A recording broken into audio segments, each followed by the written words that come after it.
Olá, pessoal, sejam muito bem-vindos aqui à segunda parte da nossa unidade 1 da disciplina de Educação Financeira. E hoje nós vamos falar um pouquinho sobre o orçamento pessoal, um pouquinho do orçamento familiar e também dar uma ideia importantíssima da reserva de emergência. Tá bom, pessoal? Então, assim, ó, o orçamento pessoal, ele é uma ferramenta, tá? Existem vários modelos de orçamento pessoal, mas ele é uma ferramenta que vai permitir que você planeje as suas finanças, né? Ou seja, né, a gente vai tentar gastar o nosso dinheiro aí mensalmente de acordo aí com o percentual que a gente determinar para cada item do nosso orçamento pessoal, né? Ou seja, ele vai retratar a sua situação financeira, vai mostrar para você quais são os seus ganhos e quais são os seus gastos ao longo de cada mês, tá? De um modo geral, quando a gente pensa na rotina do médico veterinário, o médico veterinário ele tem a sua receita variável, né? Infelizmente, né, nós não temos como prever a nossa receita de uma forma bem coesa, né? A não ser que você seja, por exemplo, um profissional CLT com carteira assinada ou um servidor público, aí você consegue ter uma previsibilidade de receita. Mas, de um modo geral, o médico veterinário como sendo um profissional liberal, né? A gente vai conversar um pouquinho sobre isso também mais para frente. Nós temos a nossa receita extremamente variável. Bom, pessoal, sendo assim, é super importante que a gente possa planejar o nosso orçamento, né? Justamente porque eu não posso ter gastos totalmente fixos ao longo do mês se a minha remuneração ela é uma remuneração variável, né? Então, eu trouxe aqui um exemplo, né, de um modelo de orçamento. Não é o que eu uso atualmente, né? Atualmente eu já faço um orçamento um pouco diferente, mas para começar, eu acredito que esse orçamento aqui possa ser um orçamento extremamente interessante, né? Que é a regra dos 50, 30 e 20, tá? Nós vamos tentar, então, conversar isso com os senhores, né? Então, o que seria o meu potinho aqui dos 50%, o que seria o meu potinho dos 30% e o que seria o meu potinho dos 20%, tá? Então, pensando na sua renda mensal, você teria que destinar 50% dela para um pote, 30% para outro pote e 20% para o outro pote. Então, nós vamos tentar definir quais são esses potes. Bom, o primeiro pote, pessoal, são os gastos fixos, né? Tudo aquilo que está relacionado aí à sua sobrevivência, né? Então, aqui você vai colocar o aluguel da sua casa, as suas contas de luz, de água, né? Enfim, suas contas relacionadas à sua casa, né? À sua moradia. Você vai colocar aqui, por exemplo, o supermercado, você vai colocar aqui, caso assim você deseje, o seu plano de saúde, ou seja, tudo aquilo que for destinado à sua sobrevivência, você vai colocar, então, dentro do primeiro pote, né, que é o pote maior, né, ou seja, é onde nós mais consumimos as nossas receitas, ok, pessoal? Então, aqui um exemplo que eu dei, 50%. Você pode colocar menos, tá? Hoje eu consigo colocar menos, né? Eu tento diminuir ao máximo aí o que eu posso gastar para a minha sobrevivência. Isso, logicamente, vai depender do padrão de vida de cada um, né? Às vezes você mora numa baita de uma casa, o seu aluguel é mais caro, ou às vezes você mora numa casa mais barata, né? Então, você também pode determinar o percentual desse pote aqui de sobrevivência, né? Muitas pessoas que economizam no supermercado, né? Enfim. Bom, pessoal, o outro pote, né, a gente colocou aqui 30% para os gastos que são flexíveis, né, ou seja, o seu lazer. Então, aqui você pode colocar, por exemplo, a sua ida aos restaurantes, né? Então, por exemplo, almoçar fora, jantar fora, pessoal, não pode ser gasto fixo, tá? O gasto fixo, a sobrevivência, seria você comer em casa, né? Então, pensando aí no seu lazer, a sua ida a restaurantes, a sua ida a bares, né? A sua ida, por exemplo, a um clube, né? Ou seja, a uma festa, né? Tudo que você gastar relacionado ao seu lazer, você coloca nesse segundo pote, que aqui, no meu exemplo, eu destinei 30%.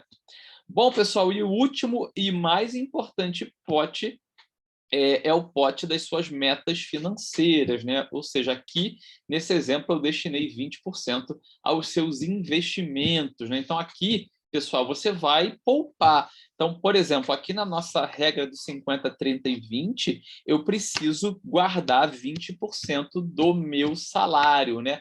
Sendo ele o meu salário fixo, no meu caso, que sou um servidor público, eu tenho um salário fixo, mas no caso da maioria dos médicos veterinários, que tem um salário variável, você trabalha com um percentual de uma forma muito tranquila, tá? Então, cada mês você vai destinar 20% aos seus investimentos, que nós vamos conversar um pouquinho mais lá para frente, tá, pessoal? Então, assim, é uma das partes mais importantes da nossa disciplina. Então, essa é a regra 50, 30 e 20, né? Nós podemos naturalmente trocar.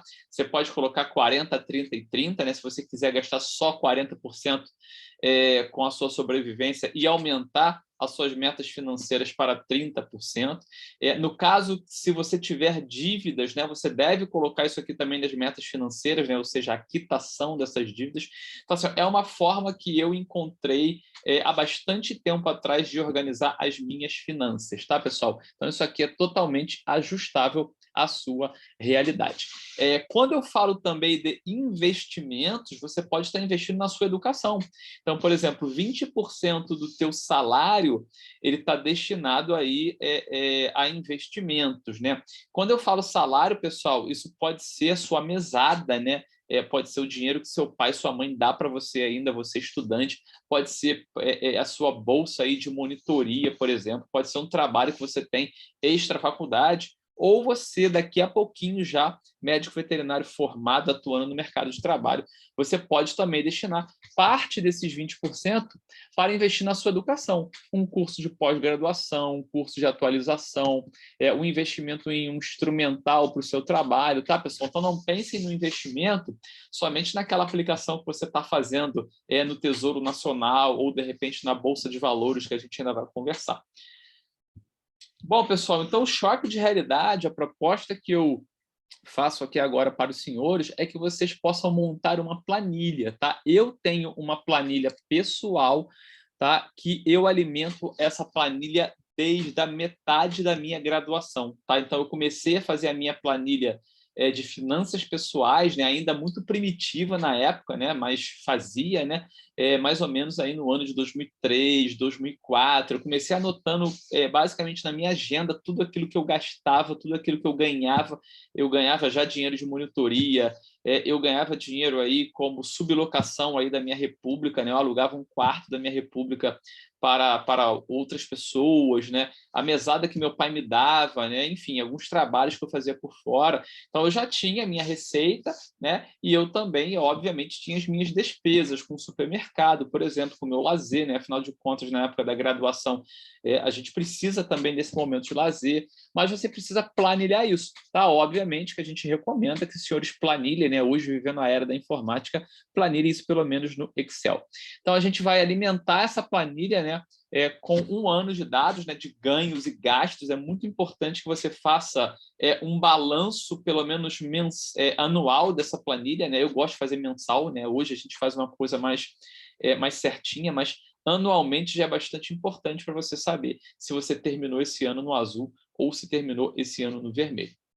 Bom, pessoal, e lembrar que o cartão de crédito é um meio de pagamento e não um tipo de gastos, né? Então, isso aqui é uma parte que as pessoas acabam errando muito, né? Lançando o cartão de crédito como tipo de gasto. Não é, ele é um meio de pagamento, então isso é muito importante. Então, por exemplo, se a sua fatura do cartão de crédito veio R$ 1.000, você não vai lançar somente, gastei R$ 1.000 de cartão de crédito. Não, você precisa esmiuçar esses gastos, né? Essa fatura, e lançar lá na sua planilha. Olha, eu gastei R$ 100 aqui, por exemplo, no iFood, eu gastei aqui, por exemplo, R$ 50 numa compra que eu fiz no Mercado Livre, por mais que você tenha pagado isso aí com o seu cartão de crédito. Bom, pessoal, e também não se esqueça dos seus gastos não recorrentes, né? Ou seja, o que é um gasto não recorrente? É aquele gasto que não acontece toda hora, mas eventualmente ele pode acontecer. Como, por exemplo, você já formado o pagamento de uma DARF, né, de um imposto, uma viagem que você fez, uma reforma que você fez na sua casa, na sua clínica, um congresso que você participou, um curso que você participou. Então, assim, é muito comum a gente errar nisso aí, né? Ou seja, eu fazer minha planilha mensal, colocar ela certinho, né? O aluguel, a conta do celular, a conta da internet, a conta de água, porque são gastos recorrentes. Mas eu também tenho um gasto não recorrente. Por exemplo, esse mês eu posso ter me presenteado aí com uma camisa aí do meu time de futebol e eu gastei mais um pouquinho, eu preciso colocar isso na minha planilha. Beleza, pessoal? E quando a gente pensa ainda no orçamento, tá? Vamos voltar aqui só para a gente não esquecer. Um erro muito comum que as pessoas costumam cometer é, primeiro, paga tudo e o que sobrar, investe. O que sobrar, poupa. Na verdade, é o contrário, né? Você precisa se pagar primeiro, tá? Então, vamos supor que no primeiro mês você, de salário, você tenha ganho aí R$ 5.000, né? E você tenha destinado 20% desse valor aí, por exemplo, ao seu investimento, né? Então, R$ 1.000 é seu, você tem que se pagar. Então, o que é se pagar aqui? É você poupar esse dinheiro. Você comprar, por exemplo, uma ação, você comprar um fundo imobiliário, você investir no Tesouro Nacional, botar o seu dinheiro na poupança, ou seja, primeiro me paguei. E aí sobra os outros R$ 4.000, por exemplo, para eu poder pagar o resto, né? A minha sobrevivência e o meu lazer. Porque se a gente deixar para investir somente aquilo que sobra, naturalmente a gente vai acabar não investindo naquele mês. Beleza, pessoal? Bom, eu tenho uma dica aqui para vocês, tá? Que vocês possam utilizar um aplicativo, tá? Então, é muito chato realmente a gente anotar tudo aquilo que a gente gasta, tá, pessoal? É a mesma coisa assim quando você vai fazer uma dieta, você anotar tudo que come é realmente muito trabalhoso. De vez em quando eu pego aqui o meu celular e anoto no bloco de notas, né? Mas dá um pouquinho de trabalho. Então, vocês que são jovens, né? Vocês que mexem bem aí com os smartphones de vocês, baixem um aplicativo, tá? Aqui eu trouxe aqui 3 exemplos de aplicativos que têm suas versões gratuitas, que é o Organize, o Guia Bolso e o Mobile, tá, pessoal? Então, são 3 aplicativos que você baixa no seu celular. O Organize é o que mais me agrada, né? Mas todos os 3 são muito bons. Você pode parar, por exemplo, aí num posto de gasolina enquanto o frentista está abastecendo seu carro, né? Na hora que ele terminou, você já está lançando lá, olha, gastei R$ 200 de gasolina, então você não vai esquecer, tá? Porque o grande problema é da gente anotar os nossos gastos, tá? Principalmente os não recorrentes, né? Que aquele não acontece toda hora, é a gente esquecer e a nossa planilha tá furada. Beleza, pessoal? Então, o seu orçamento, você tem alguns objetivos com ele também, né? É você saber quanto você ganha em média no total, né? Então, depois que você compilar esses dados por um ano, por exemplo, você tem ideia de qual que é a sua média salarial. Por mais que a sua renda seja uma renda variável, né? Como médico veterinário é prestador de serviço, né? Então, tem mês que o movimento foi bom, o seu salário foi bom, tem mês que o movimento foi ruim, o seu salário foi ruim. E a ideia do orçamento é justamente essa, né? É você ter uma média anual aí para você poder fazer sua média mensal de recebimentos. Você saber quanto que você ganha por local de trabalho. Às vezes você trabalha em 3, 4, 5 clínicas diferentes, né? Então você tem que saber qual é a clínica que está te pagando mais, qual é a clínica que está te pagando menos.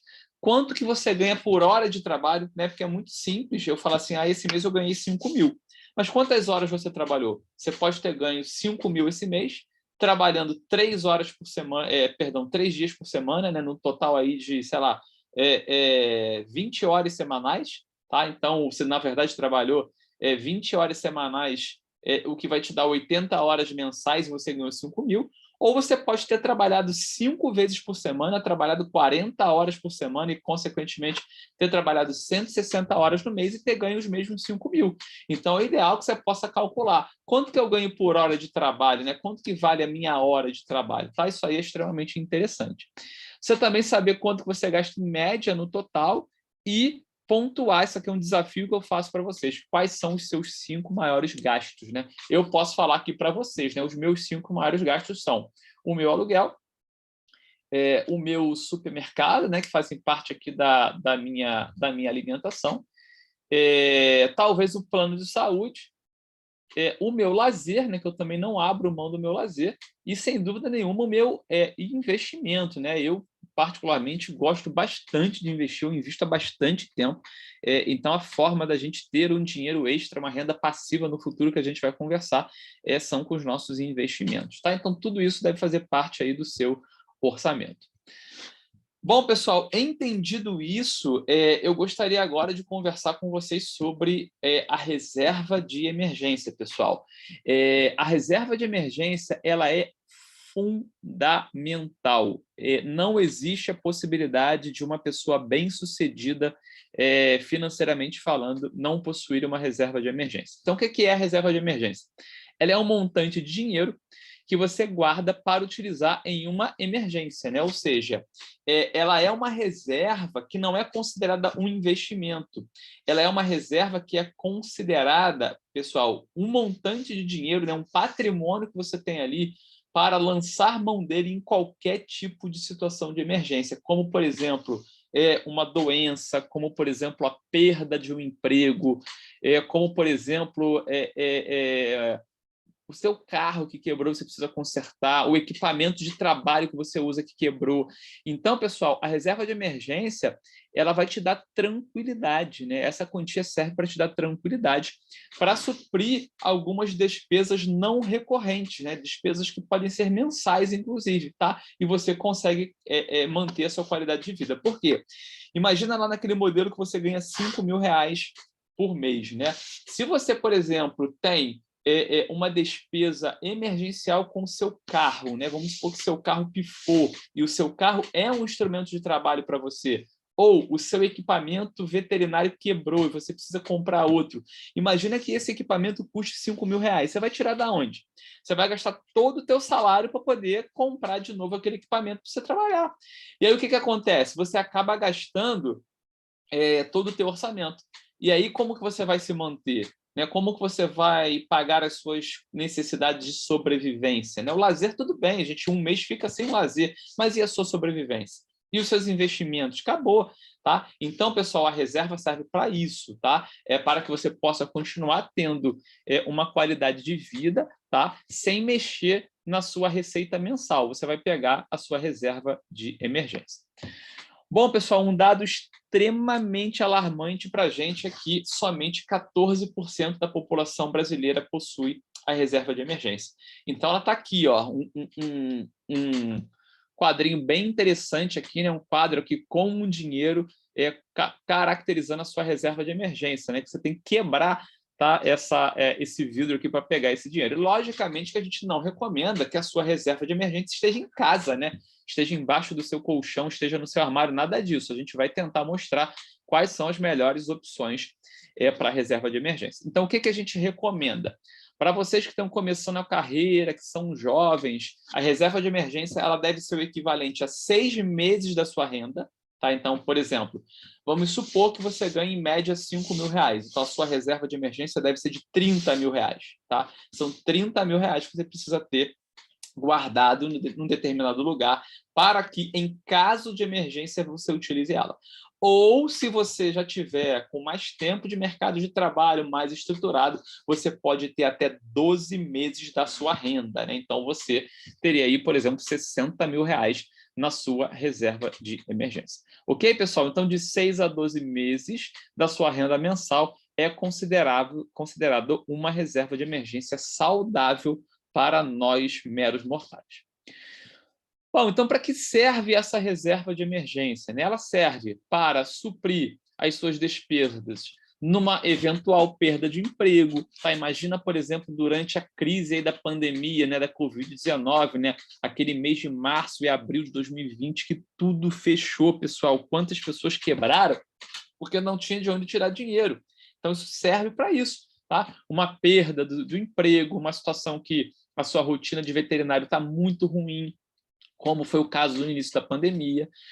Uma doença grave, imagina que você precise ficar em casa aí por 3 meses, pessoal, para se tratar, para se recuperar de uma doença. Vai tirar dinheiro da onde se você não tem carteira assinada, se você não é um servidor público?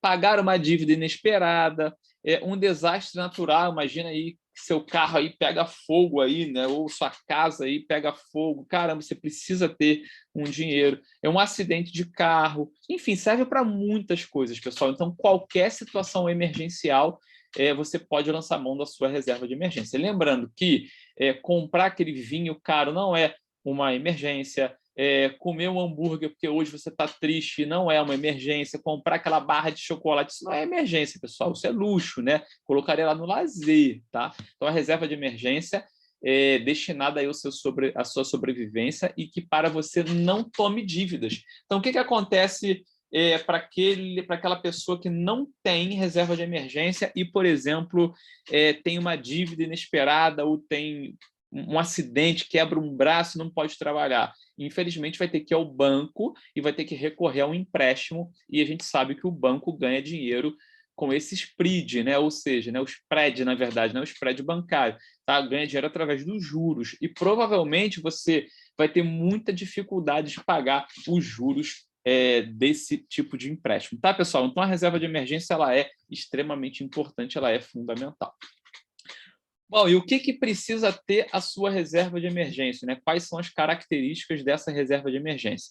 Você precisa ter uma reserva que apresente liquidez e segurança. O que é liquidez? É que eu possa ter acesso a esse montante a qualquer hora do dia, a qualquer dia da semana, a qualquer dia do mês do ano. Ou seja, imagina, domingo, 3 horas da manhã, você teve um acidente doméstico, né? Sua mãe se acidentou, seu pai se acidentou, e você precisa daquele dinheiro. Esse dinheiro tem que estar disponível para você. Então, liquidez ela tem que ser imediata. O que é ser líquido? É eu ter acesso imediato.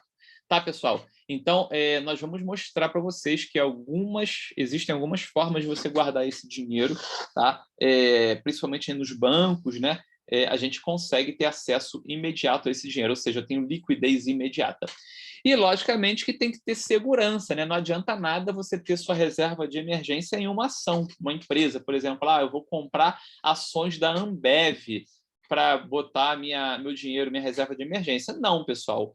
Ação não tem liquidez imediata, né? Você pode até vender as suas cotas da Ambev, né? E ter esse dinheiro, mas você vai ter esse dinheiro daqui a 2 ou 3 dias, tá? Então, quando você liquida uma ação, por exemplo, um fundo imobiliário, essa liquidez não é instantânea, tá? Então, eu não posso investir em nenhum lugar que não tenha liquidez e que não tenha segurança. Por quê? Amanhã ou depois, né? Imagina, sua reserva de emergência está na Ambev. Vamos supor que a Ambev quebre, né? É improvável, mas ela pode quebrar, é uma empresa, né? Então, ela pode entrar numa profunda crise e quebrar, e você perder todo o seu dinheiro, tá? Então, reserva de emergência tem que estar guardadinha num lugar com liquidez imediata, ou seja, você ter acesso imediatamente, e com segurança, ou seja, você não tem possibilidade de perder aquele dinheiro. Bom, pessoal, então quais são as opções que nós temos aqui para a nossa reserva de emergência, né? Então, eu coloquei aqui a poupança, tá? Lembrando que a poupança é considerado um péssimo investimento, tá? Mas é um bom lugar para você guardar a sua reserva de emergência, porque a poupança é segura e a poupança tem liquidez imediata. Ah, professor, mas meu pai conta que na década de 90 o então presidente Fernando Collor de Mello confiscou a poupança. É verdade, pessoal. Tudo tem um mínimo risco, né? Mas não deixe seu dinheiro em casa, que até em casa seu dinheiro corre risco de você ser assaltado, de alguém invadir sua casa. E o pior, seu dinheiro em casa ele está desvalorizando, perdendo aí valor para a inflação. O Tesouro Nacional, né, o Tesouro Selic, é também uma excelente opção para a reserva de emergência. Por quê? Porque tem liquidez imediata e também tem segurança. Tá? O Tesouro Nacional é extremamente seguro. Muitas pessoas perguntam, mas se o Brasil quebrar, se o Tesouro quebrar. Pessoal, se o Tesouro quebrar, se um dia o Tesouro quebrar, o seu dinheiro não vai estar valendo absolutamente nada. Então, não fique preocupado com isso. Tá? Se o Tesouro quebrar, o país já quebrou há muito tempo. O Brasil virou uma Venezuela há muito tempo. Bom, pessoal, você também pode optar por investir em bancos, né? Você pode colocar a sua reserva de emergência em CDB. O que é o CDB? É o crédito de depósito bancário, tá, pessoal? É como se fosse o Tesouro Selic de uma iniciativa privada, né? Então, vamos lá. O Tesouro Selic é um título de renda fixa, né? Um título público de renda fixa, e o CDB, o crédito de depósito bancário, é um título privado de renda fixa, tá? Então, é muito seguro também você colocar a sua reserva de emergência, por exemplo, num CDB de um banco sólido, né? Qual é o banco sólido? No Brasil, Itaú, Bradesco, né? São os 2 melhores bancos, 2 maiores bancos, mas você também tem outras opções. Você pode colocar num CBD no CDB, por exemplo, do Banco do Brasil, você pode colocar num CDB do Banco Inter, né? Mas, logicamente, quando a gente pensa em bancão, em banco sólido no Brasil, a gente tem o Itaú e o Bradesco como primeiro e segundo colocados, respectivamente. E não podemos esquecer que você tem que colocar num CDB que seja pós-fixado e com liquidez diária, tá? Porque existem CDBs que não têm liquidez diária, CDBs que não são pós-fixados, tá? Então, procurar esse certificado de depósito bancário pós-fixado com liquidez diária. Bom, e você também tem a opção de colocar em fundos DI com taxa zero, né? São fundos também de renda fixa, tá? É uma possibilidade. Eu, particularmente, não sou tão fã de deixar minha reserva de emergência num fundo DI. Bom, pessoal, então, outras características que a gente precisa ter, então, quando a gente pensa na reserva de emergência, né? Vamos pensar aqui na poupança, né? Quais são as características da poupança que fazem a poupança ser uma boa possibilidade de você guardar a sua reserva de emergência? Ela tem liquidez imediata, ela não tem impostos, então, quando você saca o seu dinheiro da poupança, você não paga impostos, tá, pessoal? A gente vai falar um pouquinho mais sobre a poupança na terceira parte dessa primeira aula, tá? Então, não tem imposto ao sacar. Ela tem um rendimento de 0,5% ao mês, está no momento que eu gravo esse vídeo, né, com a nossa taxa Selic é 4,25%, tá? Então, a poupança rende 0,5% ao mês. É muito pouco, tá, pessoal? Lembrando que reserva de emergência não precisa render, tá? Não pense assim, não, eu vou investir no lugar que renda mais. Não, reserva de emergência tem que te dar segurança e liquidez. Rendimento é apenas consequência.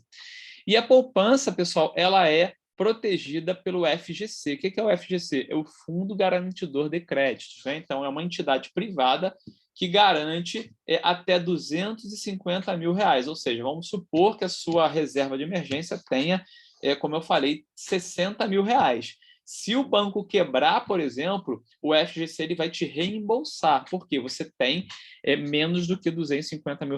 Então, o Fundo Garantidor de Créditos ele reembolsa essas pessoas aí que tenham até R$250 mil investidos em instituições que são afiliadas aí do Fundo Garantidor de Crédito. Então, sim, a poupança é uma excelente, vamos colocar assim, uma excelente opção para você deixar a sua reserva de emergência.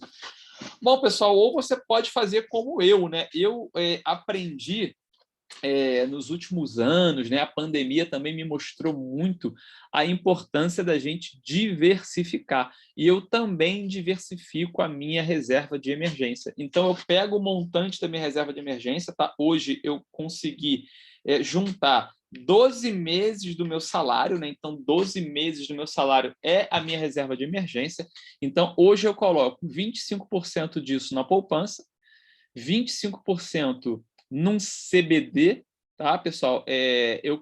Perdão, é CDB, tá? Tá invertido aqui. Então, num CDB, eu particularmente tenho o CDB do Banco Inter, tá? Que não é um bancão, tá? Mas eu tenho. Eu deixo 25% na conta corrente do Nubank e eu deixo 25% na conta corrente de um bancão, tá, pessoal? Aqui, por exemplo, eu guardo 25% no Santander. Então, é a forma que eu faço com a minha reserva de emergência. Eu não recomendo para vocês que estão começando a deixar a reserva de emergência na conta corrente, porque se você não for treinado, você acaba gastando esse dinheiro com bobagem, tá? Então, deixa no lugar que é mais difícil acessar. Então, deixem na poupança, deixem num CDB, enfim, não deixem na conta corrente, tá? O Nubank é considerado também uma conta corrente, tá? Então, eu particularmente gosto de diversificar a minha reserva de emergência. Por quê? É um excesso de zelo, né? Vai que um banco quebre, vai que eu tenha algum problema, né? O sistema, por exemplo, da poupança, minha poupança está no Santander. Então, vamos supor que Santander esteja fora do ar, o sistema, e eu preciso naquela hora ali, eu vou lá no Nubank e resgato, por exemplo, o meu dinheiro da reserva de emergência. Beleza, pessoal? Bom, e para a gente falar mais um pouquinho da poupança, tá, pessoal? Para a gente encerrar aqui a nossa segunda parte da aula de número 1, a poupança ela é um crédito bancário que foi destinada, né, ela foi idealizada para o empréstimo imobiliário. Então, quando você, por exemplo, coloca lá, sei lá, 30 mil reais na poupança, o banco que está com o seu dinheiro, né, que você escolheu para proteger o seu dinheiro, ele empresta esse dinheiro para outras pessoas, ou seja, ela pega o seu dinheiro, empresta para outra pessoa, para essa pessoa investir no setor imobiliário, né? Então, vamos supor que minha poupança, por exemplo, está no Santander e existe um acionista lá, um correntista do Banco Santander que queira pegar um crédito para comprar um imóvel, né? Então, o Santander ele vai pegar esse meu dinheiro, tá, e vai emprestar para outra pessoa, tá? Então, você deixa no banco, mas aquele dinheiro não está parado, né? O banco ganha dinheiro como? Ele pega o seu dinheiro e empresta o seu dinheiro a juros para outra pessoa, tá? E, naturalmente, se você quiser resgatar a sua poupança, ele tira esse dinheiro de outro lugar para poder te pagar naquela hora ali. Se eu quiser agora, nesse momento aqui, baixar toda a minha poupança, eu consigo, tá? Imediatamente, tá? Então, a poupança serve para isso. Tá? Ela foi idealizada para que fosse fomentado aí o desenvolvimento do setor imobiliário no Brasil. Bom, qual é o risco que você corre aqui? O banco quebrar. O único risco que você corre é o banco quebrar. Lembrando que se você investiu, né, se você colocou seu dinheiro na poupança de um banco grande, isso não tem problema, né? Porque se esse banco quebrar, é quase impossível esse banco quebrar, né? Convenhamos, mas vamos supor que ele quebre, o fundo garantidor de crédito vai te reembolsar. Mas não vai te reembolsar na hora, não, tá? Vai demorar um tempinho, tá? Você vai ter que solicitar, tem toda uma burocracia. Mas então o risco é muito baixo, tá, pessoal? O risco é do banco quebrar.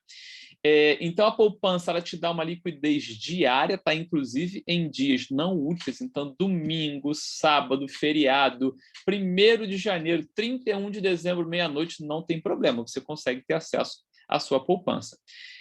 A rentabilidade líquida é livre de imposto de renda, tá, pessoal? Então, é uma parte positiva dos investimentos feitos na poupança e ela é protegida, então, pelo Fundo Garantidor de Crédito, tá, pessoal? Então, isso é uma parte legal.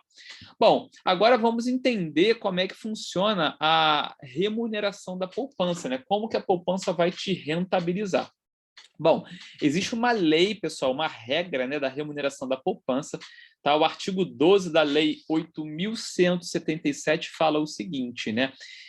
A poupança ela vai te remunerar 0,5% ao mês, ou seja, se você colocou lá em janeiro X mil reais, em fevereiro você vai ter X mil reais mais 0,5%, tá? Em cima desse montante que você aportou, só que desde que a taxa Selic, naquele período, seja maior do que 8,5% ao ano. Tá? Isso, pessoal, não acontece mais, né? Hoje em dia, tá? A nossa taxa Selic, no momento que eu gravo aqui essa aula, ela está em 4,25%. Ela está longe de 8,5%. Então, toda vez que a taxa Selic for menor do que 8,5%, isso já acontece há muito tempo, né? Se não me falha a memória, há mais de 5 anos, a poupança só vai te remunerar 70% da taxa Selic. Tá, pessoal? Então, isso é um rendimento muito baixo, né? Então, vamos pegar assim, ó, a Selic hoje em 4,25%, tá? Se eu pegar 70% disso, né, 4,25%, a poupança hoje só vai estar te remunerando muito menos do que 0,5% ao mês, né? 0,5% ao mês te dá uma remuneração de 6% ao ano, né? Então, hoje, pessoal, com a Selic a 4,25%, nós pegaremos o quê? Ó, vou fazer a conta aqui, ó, 70%, né, daria 0,7 vezes 4,25, 2,97, então nós teríamos um rendimento aí abaixo de 3%, tá, pessoal? Ao ano, tá? Isso está muito, muito, muito, muito, muito baixo. Beleza, pessoal? Então, mais uma vez, 0,5% ao mês, se a Selic for maior do que 8,5% ao ano, e 70% da Selic ao mês, se essa Selic ela for menor do que 8,5% ao ano. O que leva hoje a poupança a ser considerado um investimento patético, tá? É pífio. Se você pensa que a poupança é um bom investimento, não é. A poupança é um bom cenário para você o quê? Guardar a sua reserva de emergência e ponto final. Então, olha o que eu fiz aqui, pessoal. Eu peguei aqui, né, eu fiz uma simulação, tá, do retorno em um ano, né? Então, vamos supor que você tivesse 10 mil reais para você fazer um aporte, tá, na poupança. Então, vamos lá. A poupança a 2%, com a Selic a 2%, a 4%, a 3%, a 8% e a 13%. Então, no momento que a gente grava esse vídeo, né, vamos supor que a Selic estivesse aqui em 4%, está quase 4%, né? Então, se você colocasse o seu dinheiro na poupança, nós estaríamos com rendimento de apenas 2,80%. Então, os seus 10 mil reais, num período de um ano, você somente teria um rendimento de R$ 315, pessoal. Então, muito ruim, né? Realmente muito, muito baixo. R$ 315 é o que você ganharia em um ano de poupança com a Selic a 4%. Agora, na minha época, né, quando eu comecei a investir, tá, isso aí, como eu falei para vocês no meio da graduação, nós tínhamos uma Selic, por exemplo, aí de 13%, 14%, 15%. Então, eu teria um rendimento de 6% ao ano, né, conforme eu falei para vocês. Por que 6% ao ano? Porque é 0,5% ao mês. E esse rendimento seria aí de R$ 600, tá? Então, eu teria o dobro aí de rentabilidade em comparação hoje a 2021 versus aqui a minha época aí de aluno, tá, pessoal? Então, nós realmente temos hoje a poupança rendendo muito pouco, tá? Melhorou um pouquinho, né? Porque a Selic subiu de 2% para 4%, tá? Então, 70% da Selic daria aqui em torno de 2,80, né? Hoje, 2,95, com a Selic em 4,25, tá? E eu tenho outras opções melhores, né? Então, por exemplo, eu posso investir num CDB com 100% do CDI, eu posso investir num CDB com 120% do CDI. Então, ó, quando eu comparo com investimento em títulos privados, né? Então, hoje, você teria um rendimento aqui de 2,80%, tá? Com a Selic a 4% na poupança, 3,30% se você investisse num crédito privado a 100% do CDI, depois eu vou explicar isso aqui, e se você achasse um investimento a 120% do CDI, você teria uma rentabilidade de 3,96%. Então, pessoal, a verdade é que a poupança está rendendo muito, muito, muito, muito pouco. Então, eu vou mostrar aqui para vocês qual foi o comportamento da poupança, então, da remuneração da poupança anual nos últimos anos, né? Então, ó, nós saímos lá da década de 90 com remunerações aí de 14,68%, tá? Que caiu um pouquinho para 6, subiu para 11, chegou a 13, tá? Em 98. Depois nós tivemos aqui, ó, uma remuneração muito ruim, chegou a ficar negativa em 2002, depois melhorou um pouco, tá? E hoje nós temos aqui, ó, próximo de hoje, né, em 2017, 3,88. Mas olha o cenário de hoje, pessoal.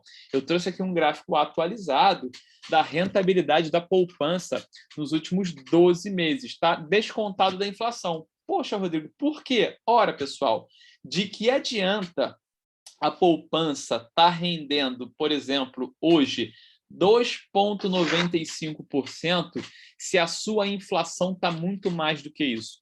Então, por exemplo, você colocou lá 10 mil reais em janeiro de 2021 e vamos supor que em janeiro de 2022 você tivesse 10.330 reais. Tá? Aí você pensa assim, nossa, legal, né? Eu enriqueci, eu aumentei R$ 330 o meu patrimônio. Tá? Agora, se a gente parar para pensar nisso, se a inflação disparou, você tem um retorno negativo. Olha o que está acontecendo com a poupança. Desde o início da pandemia, tá, em março de 2020, nós tivemos aqui uma rentabilidade mensal aqui de 0,57, 1,30, 1,66, 1,21, ruim, mas positivo, né? E desde que a inflação disparou em setembro, ó, você hoje tem uma rentabilidade negativa, pessoal. Então, olha só, em março de 2021, você perdeu 4,16%. Por quê? Porque o seu dinheiro cresceu, mas a sua inflação cresceu mais ainda. Então, de nada adianta, pessoal. A ideia de investir é proteger o seu patrimônio contra a inflação. Então, se a inflação está crescendo mais do que a poupança, tá? E nós temos esse gráfico aqui, ó, desde setembro de 2020, que você está tendo o quê? Uma perda do seu dinheiro, pessoal. O seu dinheiro está ficando mais fraco, ou os brasileiros estão ficando mais pobres, o seu poder de compra está piorando. Por isso que hoje a poupança ela não é considerada um bom rendimento. E eu vou mais, hein? A poupança só vai ser considerada de novo um investimento quando a Selic for maior do que 8,5% ao ano. Por quê? Se ela passar de 8,5%, a poupança volta a pagar 0,5% ao mês. E aí vai valer a pena. Aí ela passa a ser um investimento bom. Por quê? Porque ela tem liquidez, porque ela é segura e porque ela volta a render bem. Então, hoje, quais são as características da poupança? No momento que eu gravo esse vídeo, julho de 2021. A poupança é segura? É. A poupança tem liquidez diária? Tem. A poupança rende bem? Não. A poupança hoje é um péssimo investimento. Então, se amanhã ou depois a taxa Selic subir de novo e chegar lá a mais de 8,5%, a poupança, pela lei da poupança, pela lei da remuneração da poupança, a gente passa a ter uma rentabilidade de 0,5% ao mês. Aí ela passa a ser um investimento interessante. Bom, pessoal, aqui eu trouxe, né? Ficou um pouquinho fora de ordem, tá? Peço desculpas a vocês, eu queria ter mostrado isso aqui antes. Então, nós temos aqui, por exemplo, um exemplo da nossa planilha de gastos mensais, né? Então, essa aqui, ó, é uma planilha, por exemplo, aí que eu idealizei, né? Então, nós temos aqui, ó, de janeiro a dezembro, nós temos aqui o nosso salário, botei aqui rendimento de bancos, né? Seria aqui o quanto o nosso dinheiro está rendendo no banco. Tá? Coloquei aqui outras receitas, né? Outras fontes de receitas. Tá? Então, você coloca aqui, ó, quanto você ganhou em janeiro, quanto você ganhou em fevereiro e por aí vai. E aqui as despesas, né? Então, quanto que você gastou de aluguel tá? Em janeiro, em fevereiro, em março. Normalmente, o aluguel é um gasto recorrente, né? Então, provavelmente ele pouco oscila, né? Ou se ele oscila, ele é reajustado aí, às vezes, a cada 3 anos, né? Enfim, a cada término de contrato. A conta de água é recorrente, mas é variável. A conta de luz é recorrente e é variável. A conta de telefone, mesma coisa. O seu gás, né? Se você tem o gás de botijão, você vai preencher somente no mês que você gastou. Seus impostos, conta de celular, TV a cabo, internet, supermercado, plano de saúde, o dentista, prestação do seu carro, seguro, combustível, sua vestimenta, mensalidade da escola do seu filho, reformas, enfim, e total de despesas. E colocar aqui quanto sobrou. Olha como que é simples, pessoal. Inclusive, se vocês mexerem um pouquinho com o Excel ele já tem uma planilha pré-pronta aí dos seus gastos, tá, pessoal? Então, assim, é uma planilha bem interessante, tá? Que a gente pode realmente colocar aqui no nosso dia a dia, para você saber, ao final de cada ano, né, se você teve um superávit ou se você teve um déficit, tá? Então, a ideia é que nós tenhamos aí um superávit, ou seja, a gente começar a se enxergar como uma empresa, né, como um CNPJ, a gente crescer também. Bom, pessoal, existem também outras planilhas, né, que você pode colocar, por exemplo, somente aqui os seus gastos recorrentes, tá? Você deve individualizar quando você se tornar um profissional. Tenha a sua planilha pessoal e tenha a sua planilha empresarial. A gente vai dar uma super aula na aula 3, falando aí sobre os tipos de empresa no Brasil, né? Se vale a pena o veterinário se transformar numa pessoa jurídica, tá, pessoal? Isso é muito importante. Então, você vai ter, não esqueçam disso, vocês vão ter uma planilha pessoal, uma planilha para os seus gastos pessoa física, tá? Com meu CPF, minha luz, minha água, meu aluguel, blá, blá, blá, blá, blá. E eu vou ter também uma planilha para a minha empresa, pessoal. Mesmo que você seja um autônomo, um profissional liberal, a gente vai tentar definir isso juntos, vocês vão colocar lá. Por exemplo, se você trabalha com o seu carro não entra na sua planilha pessoa física, ele deveria entrar na sua planilha pessoa jurídica, né? Porque ele é um instrumento de trabalho. Então, são as suas contas empresariais que vão pagar essa sua conta do seu transporte, aí, por exemplo. Bom, pessoal, então a aula de agora era isso, né? A gente encerra, então, a nossa segunda parte e a gente depois volta para falar dos tipos de empresa e do recolhimento de impostos. Eu espero que tenha sido uma aula muito proveitosa para vocês. Não esqueçam, façam seu orçamento pessoal, ajudem a família de vocês no orçamento familiar e não esqueçam também de fazer também a sua planilha das suas receitas, dos seus gastos e construir a sua reserva de emergência. A gente se encontra, então, na terceira parte da aula de número 1 daqui a pouquinho. Até já!